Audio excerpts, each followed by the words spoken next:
box, if you solely focus on those systemic things that everybody is frustrated with that need to change, you can easily slip back into this place of being a powerless, helpless victim. And you, my friend, are not a powerless, helpless victim.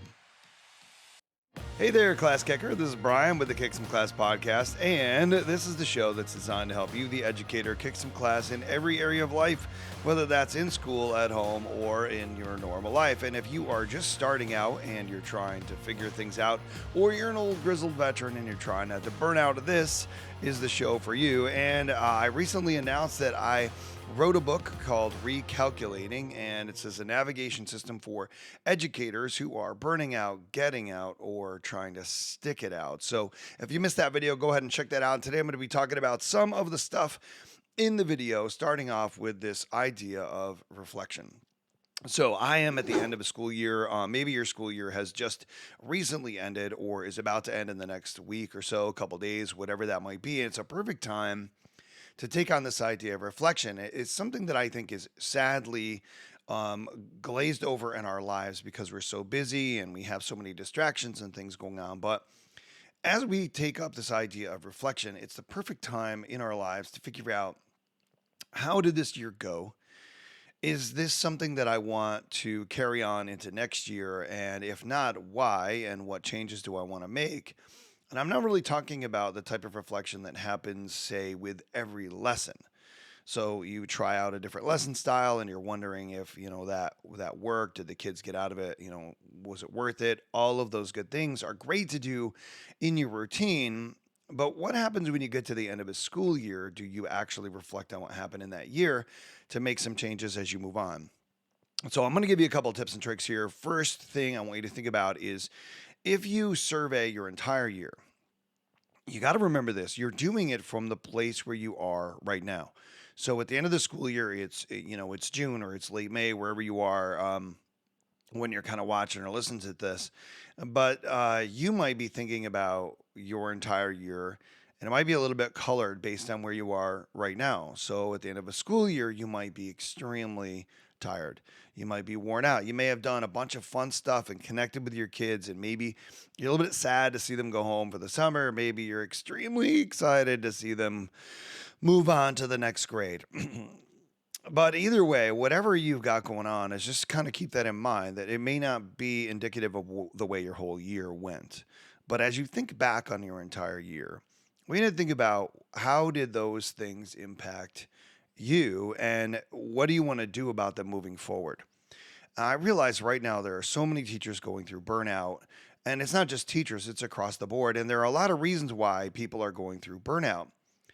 We could take a lot of those reasons and say that they are the system, right? And so there's a lot of things that are going on, and this is 100%. I would never argue with you on this one. There are systemic things in education right now that are not good for kids, that are not good for teachers, that are not good for families, and we are sometimes pushing them forward. We're making them worse. People are piling things on, and so yeah, there's a little bit to that. But one of the things I started off the book with is this idea on that you have to have a hero's mindset.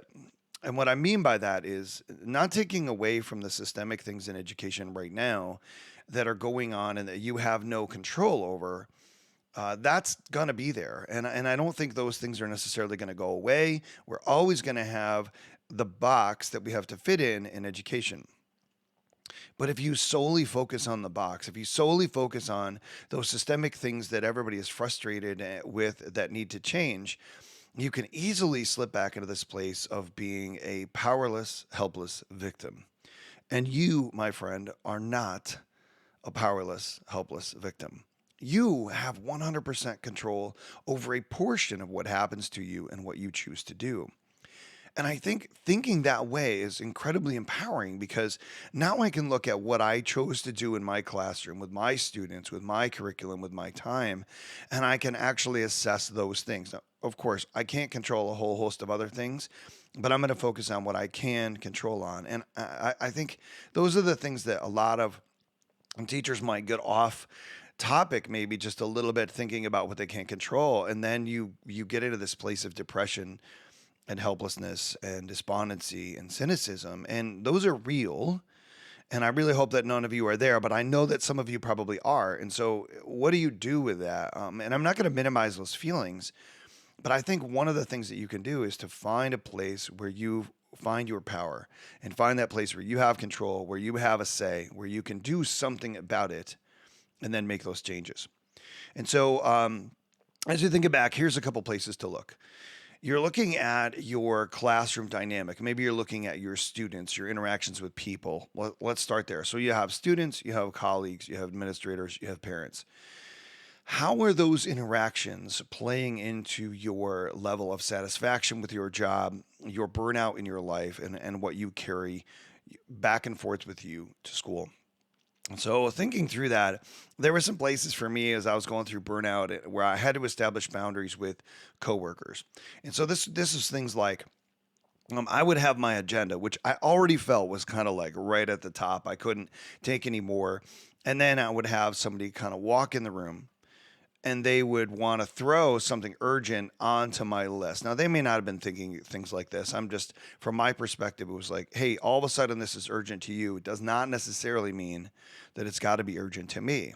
And so if you don't have it in you, or maybe you don't feel like being that person to step up and say, you need to give me some space and you need to send me an email or knock on the door, ask for permission rather than just barging in and throwing that thing right on top of the pile of stuff that I already have to do. And this actually prevents you from being reactionary to tasks and being able to be a little bit proactive. I get to set what is valuable to me and not what is urgent to someone else. And so, unless that person is your direct supervisor, you have that freedom. You may not realize you do, but you don't have to respond to that email. You don't have to complete that paperwork. You can do the things that are pressing to you that reduce your stress level, and then you can tackle those things when they matter. And if that irritates someone else, that's not your stuff. All right. So another thing that I've noticed from time to time is there are those students. Now, you know exactly what I mean when I say that, and you probably had a face of a kid that someone loves, but you are struggling to love that kid right now, and that's okay. What is it about that kid or that type of kid or their behavior, whatever it is, that pushes your buttons? Right? So you can be irritated with that student. That's totally normal. It happens to us in every relationship. However, you might want to think about, are they pushing you to a place of having compassion fatigue? I read that term just in the last week or so, and I think it's really interesting that we get tired about being compassionate to other people. And teachers, this happens oftentimes with one particular kid. We say, hey, I start every day fresh. You got a fresh start with me. If you goofed up yesterday and you were a butthead, and all of a sudden today, and obviously not saying that to the kid, but you got a fresh start with me today, right? But do they? Are you kind of like, oh man, there they are again on the same behavior pattern? So here's what I want to throw out to you is if you spend a little time reflecting, can you own your part? If they're pushing buttons, those buttons exist. And so, what are the buttons that that type of kid is pressing in you? And is there something you can do about it? Is there a way that you can set yourself up to have a little bit more like sponge room? If you know what I mean by that, is that you've got more ability to absorb before you overflow. And so, if we're looking for a positive overflow with students all the time, even the ones that push your buttons, what is there that you can do about those buttons so that maybe it takes a little bit longer for them to get you to the point where you're expressing some compassion fatigue? So I think that's a really interesting place to start, is to reflect on students, reflect on your colleagues. And then the last one that I'll have you reflect on is your current position. So if you are in a position and there's a subtle shift that you could make, maybe as summer approaches, you see internal job postings, or you have the ability to let your administrator know you'd like a shift. Maybe there's a possibility that you go up a grade level, down a grade level, you shift your focus, maybe you co-teach or team teach, whatever it might be, a subtle shift in that position that allows you maybe just to have a little bit more joy, a little bit more impact. Maybe that allows you to have just a, a lightening in one area because it shifted the demand to a different part. So, reflecting on what your position is like for you, and are there stresses, things like that, that you're carrying because of your position, because the people, because the students, really great place to think about it. Because what happens with a lot of us when we're going through burnout is this idea of values incongruence, and this is a little bit about boundaries, but reflecting on some of these other things is part of it as well. And that is, my family is incredibly valuable to me, and I know that yours would be to you. But what happens when we feel as though we have to bring we have to bring maybe things home with us. So we're bringing work home because of this project that we chose to do, and now we're grading that, and we don't realize why we're burning out, why we're angry, why we're frustrated. Well, that's because your value of family, that boundary is being crossed because of a choice that you made to do that project to bring it home to grade. So like you're irritated, you probably don't even realize it because you're not spending time with your family. You're not honoring that value. You're incongruent on that value. And therefore it starts to spill over into your relationships. You're not really upset with your spouse, with your kids at home. You're upset that you're not getting to spend time with them. And because of that values incongruence, it actually overflows negatively in the space where you are. And maybe you take that back to school. So taking some time to reflect on those things and your values actually help us to figure out what we really want and to be more intentional about getting the things that we say we value because we're making different choices.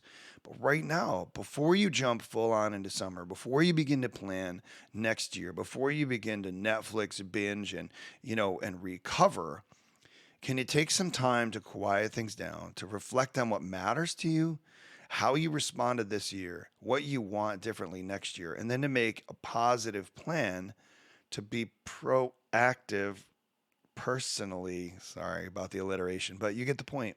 Haha, one last one. And I really think that will help you kick some class. Look, I talk about so many related things in the book, Recalculating. Again, it's on Amazon.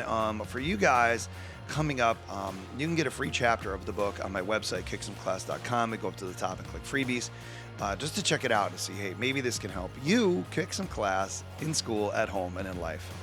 I'll catch you next time.